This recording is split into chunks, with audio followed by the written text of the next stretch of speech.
All of our Freebird campers come with roof racks and rails. So let me show you our most popular option, which is the awning. And it's not just your normal awning.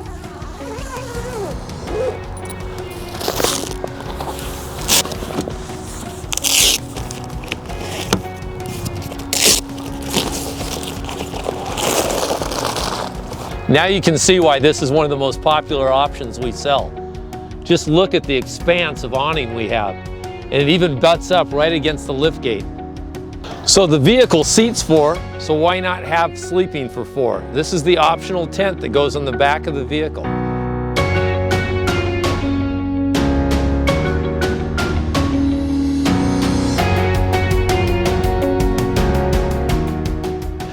You need a little extra room for your stuff?